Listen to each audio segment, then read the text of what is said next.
George wasn't. Remember, he had worms in him, so getting rid of one of his limbs wouldn't be possible. So now that everything is cleaned up, Peppa looks at her mommy and is like, what do we do, mommy? And Mommy Pig is like, I don't know, but at least we are safe now. And then out of nowhere, the news comes on and they both start looking at the TV, which says, breaking news, a strange infection has been spreading through town. The infection has originated from worms which have recently been dug up from Mr. Bull. Several people are infected already, and Dr. Brown Bear is investigating on several subjects. For now, stay away from muddy puddles.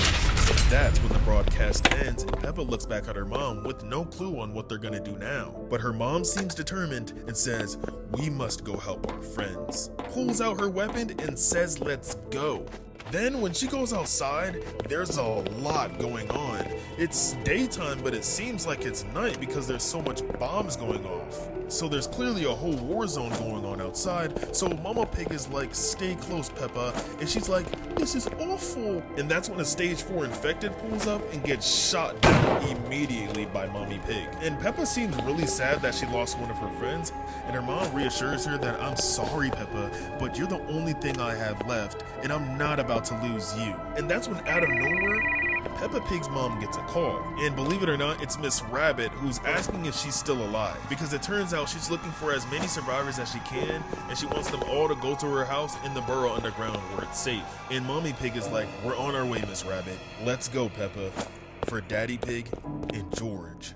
Finally, they arrive at Miss Rabbit's house in her underground bunker, and everyone welcomes them. And Mommy Pig says they're thankful, but asks, so what's the plan? And Miss Rabbit says, there's no plan. We're gonna stay here and quarantine safely from the infected. And Mommy Pig doesn't seem too happy about it. She says, I'm sorry, Miss Rabbit, but I can't do that.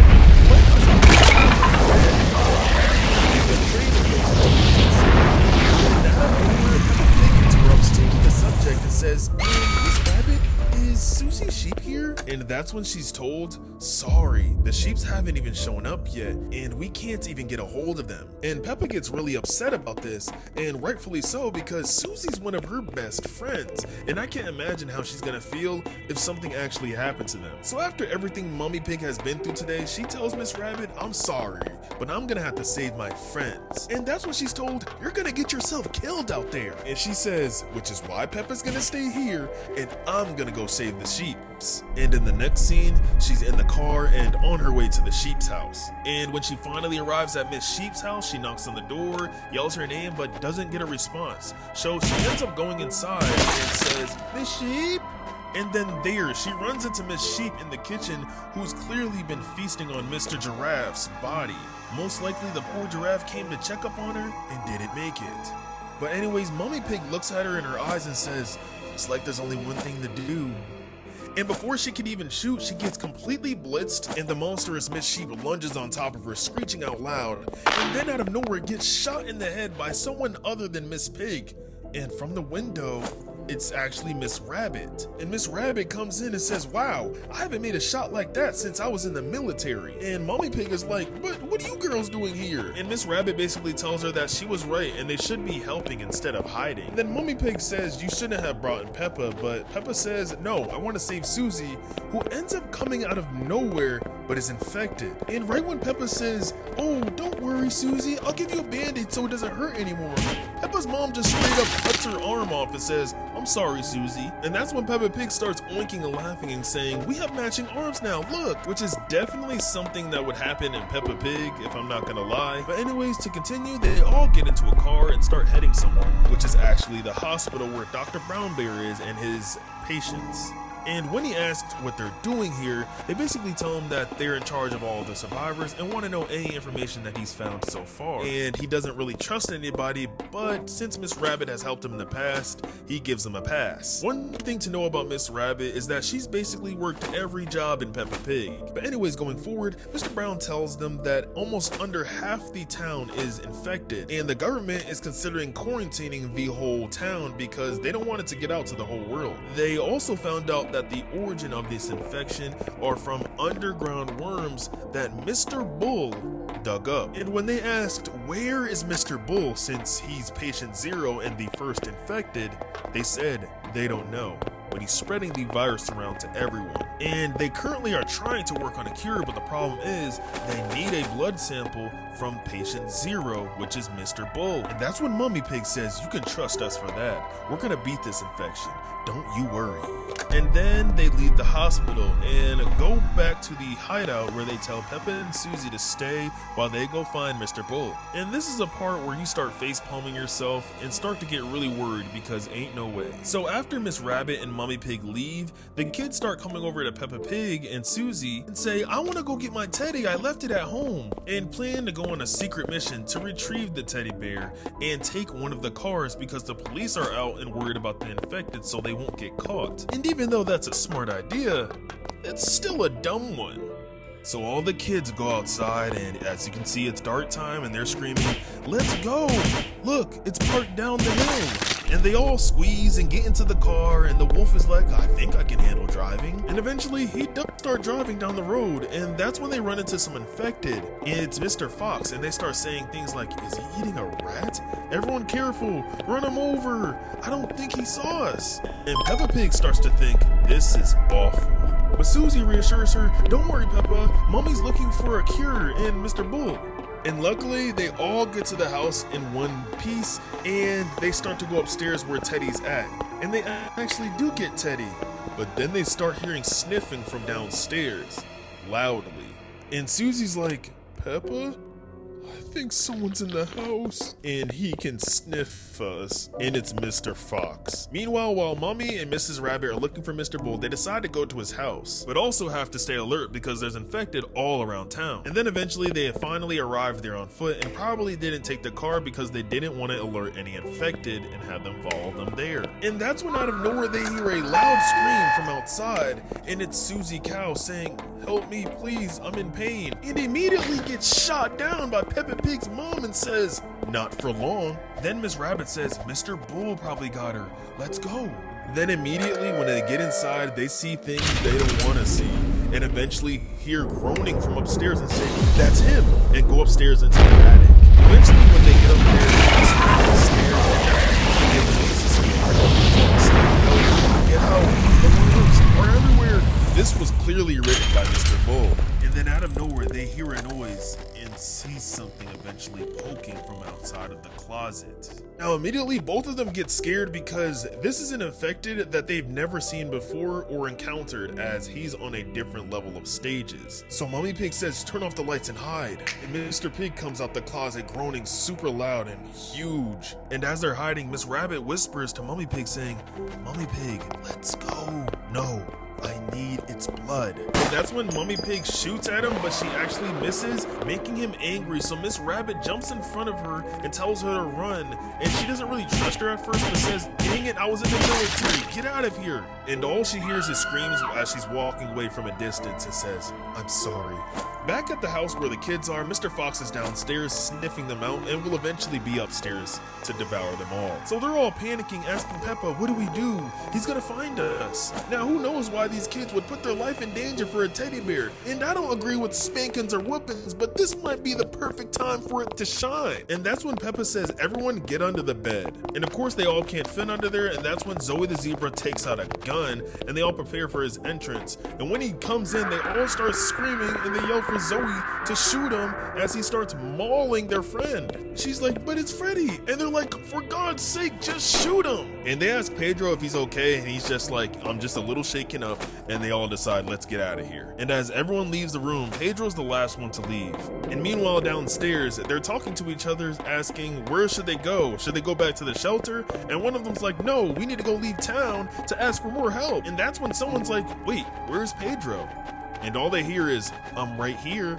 I feel so good. And immediately, one of the kids pulls out 2 guns and says, go to the car, I'll keep him occupied. And they're like, Danny, are you sure? And he's like, go now. And while he's alone, he says, I'm sorry, Pedro. I have no other choice. Meanwhile, back in the car, they don't even wait for Danny to leave the house and come outside. They just drive off saying, we should have never left Danny. And that's when Susie's like, don't worry about that, Peppa. Let's just focus on getting out of town. Besides, Danny is tough. He can handle himself.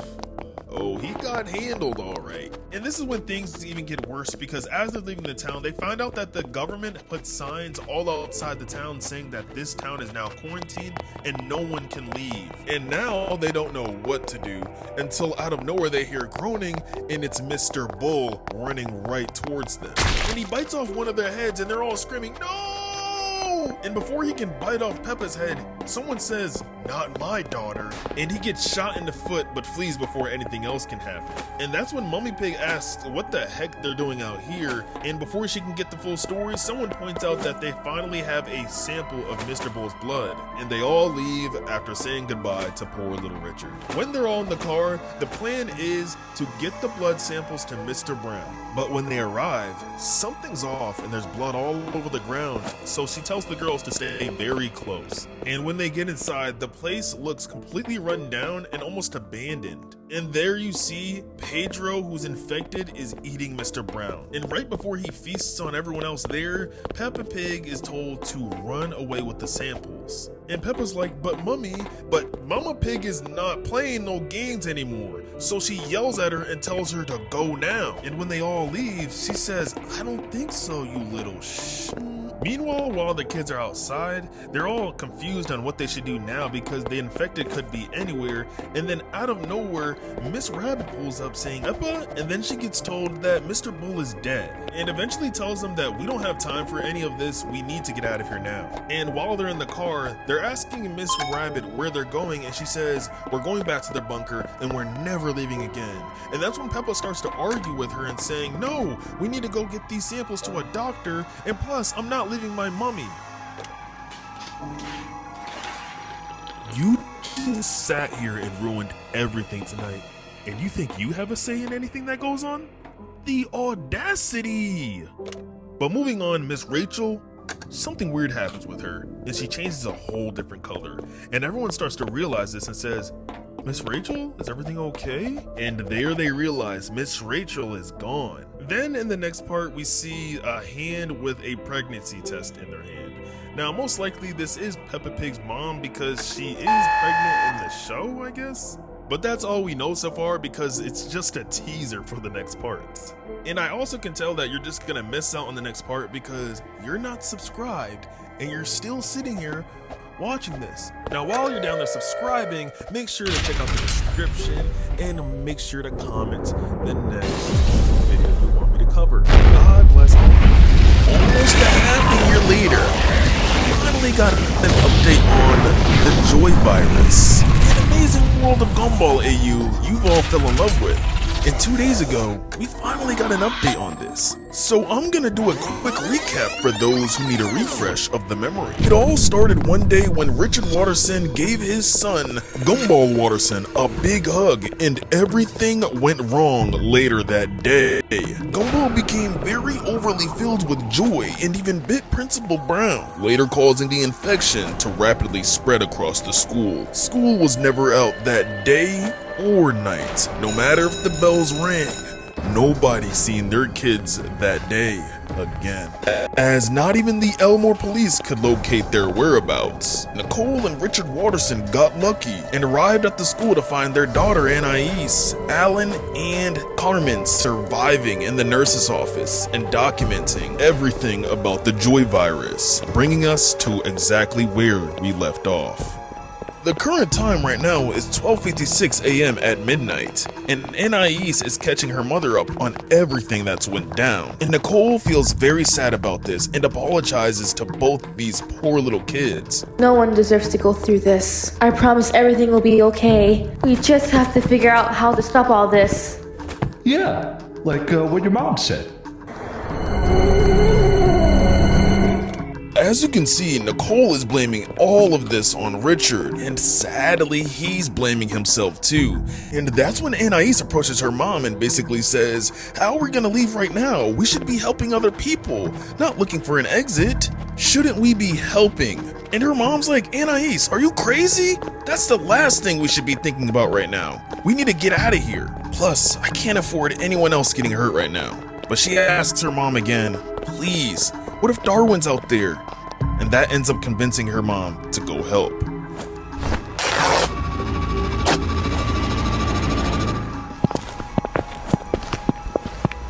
We'll be back, Richard. The least you can do is make sure no one gets in here. Nicole,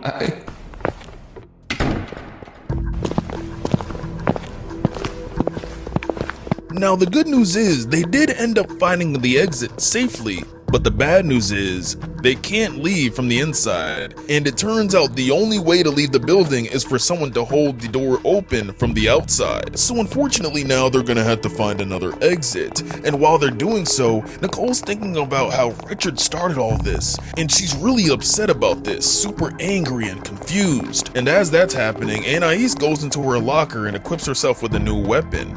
And then they see it. Darwin's clothes from earlier when infected Gumball ambushed Anais and Darwin, and Anais ran for her life, leaving Darwin, but they don't know what happened. All they know is that there's a pile of blood and his clothes are sitting in it, marinating. Is that? No. I'm telling you right now, he's not hurt. Annie, it's okay. I promise you, Darwin isn't one of them. He can't be. He just can't be.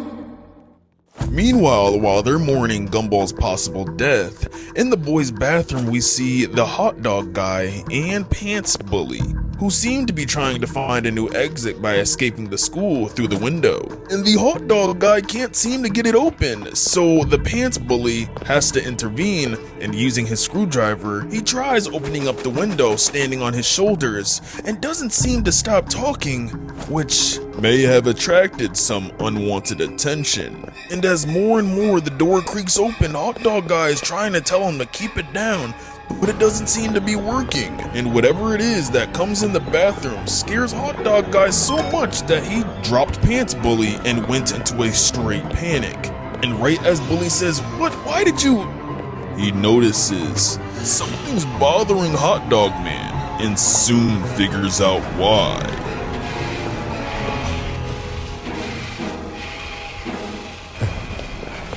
Maybe if we just stay perfectly still, it won't be threatened.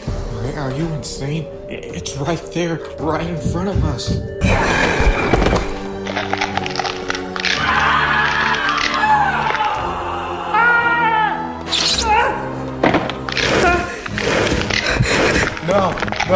No, please don't leave me. No. I'm sorry. Unfortunately, Principal Brown is eating up the Glizzy Man himself, and Pants Bully, after running for a little bit, runs into Anais and Nicole, and basically tells him, "You need to get out of here, there's something back there."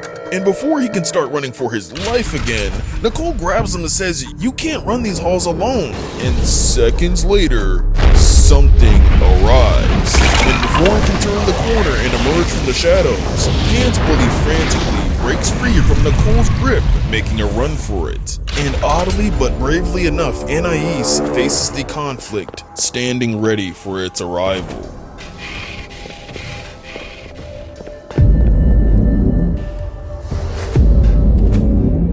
Stay put, Anais. I can take him. Wait, Mom, don't!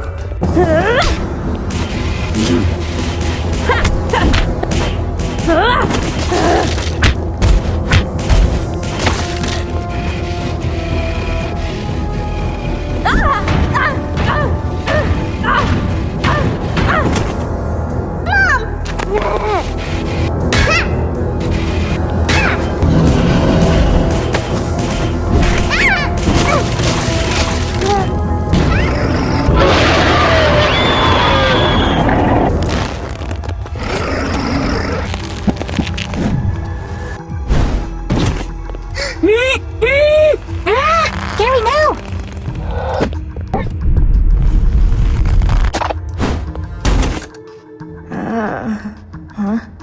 After Anais gets up, she thanks Penny and Carrie for saving her, and then they tell her, "We're not the only ones here."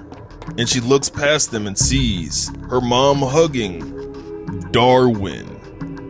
And that's when immediately Anais runs up to Darwin, hugging him, asking him what happened to his arm as well. And most importantly, what happened to Gumball. And then everyone gathers around as Darwin explains what happened earlier in the night. It turns out Gumball was in front of him, and he started to explain to him how he knows he's still in there. He even started saying, I know you wouldn't give up on me or yourself. We've been through so much together. And me, you, and Anais will get through this. You're strong. You've been with me since I was a little cubby. Your love has helped me so much. And I want to do the same for you. Come on, Gumball. Show me you're still in there. Gumball?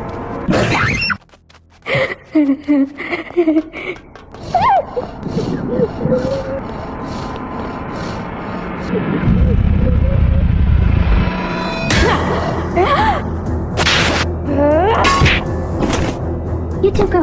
I'll distract him. Gumball, it's me, Penny. I'd like for you to not try and beat us.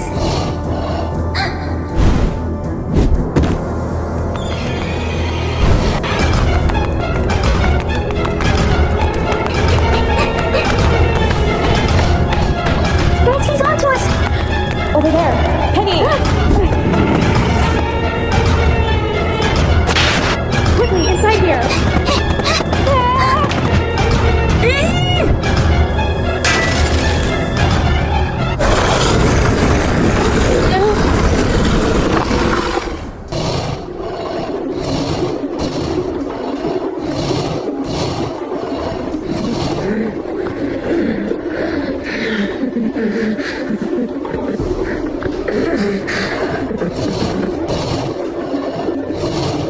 As you can tell, infected Gumball seems like he's in very much pain. And if we go back and look at the infected journal information that Anais gathered on Banana Joe, she says that he was crying for help and saying, I can't stop smiling, and it says his eye was bigger than the other, and even his smile was bigger, and that there was a lot of blood.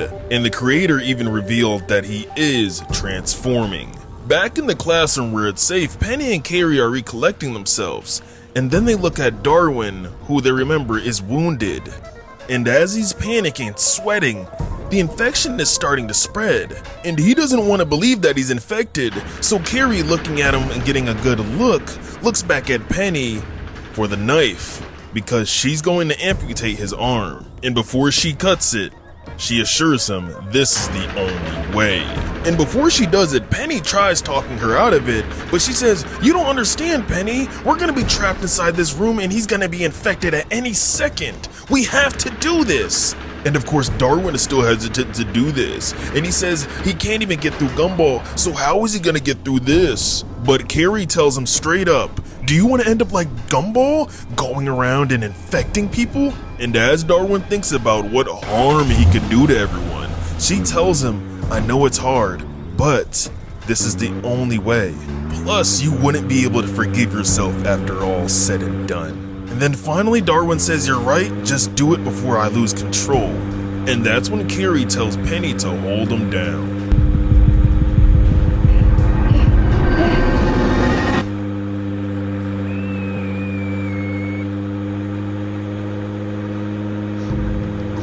After Darwin feels very traumatized and shaken up after he just lost his arm, and Carrie's looking for the perfect time to leave so that they can exit the building. But Penny assures her that the state that Darwin's in, it's probably not a good idea that they leave right now. And she eventually compromises and says, you're right. And as Carrie comes and sit down, Penny asks, are you scared? And since you're a ghost, haven't you already experienced stuff like this before?